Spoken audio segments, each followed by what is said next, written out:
شروع کرتا ہوں اللہ تعالیٰ کے نام سے جو بڑا مہربان نہایت رحم والا ہے۔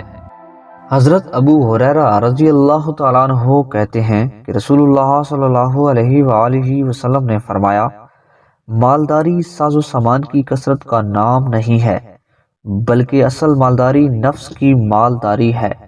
وضاحت: انسان کے پاس جو کچھ ہے اس پر صابر و قانع رہ کر دوسروں سے بے نیاز رہنا اور ان سے کچھ نہ طلب کرنا در حقیقت یہی نفس کی مالداری ہے۔ گویا بندہ اللہ کی تقسیم پر راضی رہے، دوسروں کے مال و دولت کو لالچائی ہوئی نظر سے نہ دیکھے اور زیادتی کی حرص نہ رکھے۔ حضرت حمزہ بن عبد المطلب کی بیوی خولہ بنت قیس رضی اللہ تعالیٰ عنہا کہتی ہیں کہ میں نے رسول اللہ صلی اللہ علیہ وآلہ وسلم کو یہ فرماتے ہوئے سنا، یہ مال سرسبز اور میٹھا ہے، جس نے اسے حلال طریقے سے حاصل کیا اس کے لیے اس میں برکت ہوگی،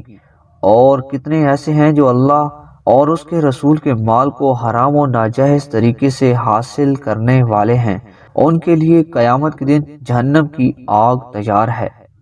وضاحت: مال سے مراد دنیا ہے،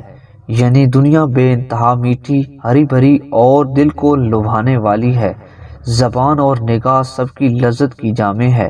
اس لیے اس کے حصول کے لیے حرام طریقے سے بچ کر صرف حلال طریقہ اپنانا چاہیے، کیونکہ حلال طریقے سے اپنانے والے کے لیے جنت اور حرام طریقہ اپنانے والے کے لیے جہنم ہے۔ حضرت کعب بن مالک رضی اللہ تعالیٰ عنہ کہتے ہیں کہ رسول اللہ صلی اللہ علیہ وآلہ وسلم نے فرمایا، دو بھوکے بھیڑیے جنہیں بکریوں کے ریوڑ میں چھوڑ دیا جائے اتنا نقصان نہیں پہنچائیں گے جتنا نقصان آدمی کے مال و جاہ کی حرص اس کے دین کو پہنچاتی ہے۔